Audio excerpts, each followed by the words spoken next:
சட்னி செய்ய போகிறேன். தக்காளி கட் பண்ணி வச்சுருக்கேன், பெருசு பெருசாக தாங்க கட் பண்ணி வச்சுருக்கேன். அப்புறம் இதுக்கு தேவையான சால்ட்டு, ஒரே ஒரு கொட்டை புளி, அவ்வளோதான். அப்புறம் ஒரு 10-12 காஞ்ச மிளகாய். கார சட்னின்றப்ப அது மிளகா கொஞ்சம் நிறையா இருக்கணும். இதில் ஒரு 4-5 பல் பூண்டு போட்டுக்கிட்டிங்கன்னா இன்னும் சூப்பராக இருக்கும். இதை அப்படியே அரைச்சி எடுத்துக்கலாம். ஒரு 10 கருவேப்பிலை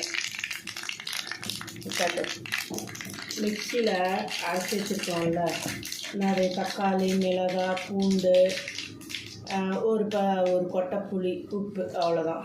இதை எடுத்து நவுறு மேலே பட்டப்போது, அவ்வளோதான். இது நல்லா திரும்பி வரணுங்க. ஒரு 10 நிமிஷத்தில் ரெடி ஆகிடுங்க. இட்லி ஊற்றுற கேப்பில் இந்த மாதிரி செஞ்சுட்டு வச்சுங்களேன்.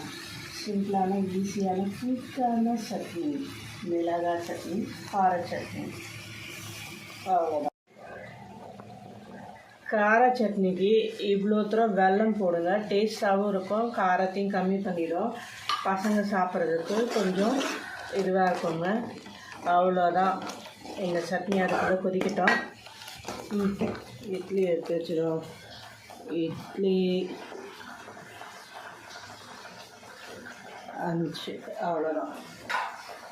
இப்போ இந்த சட்னியோட சேர்த்து வச்சு சாப்பிட்டோன்னு வச்சுங்க, சும்மா சூப்பராக இருக்கும். இதை பாருங்கள், அழகாக கலராக இருக்குது, சூடாக இருக்குது. நீங்களும் ட்ரை பண்ணி பாருங்கள். ட்ரை பண்ணி பார்த்துட்டு உங்களோட கமெண்ட்ஸை அந்த சமையலுக்கு சொல்லுங்கள்.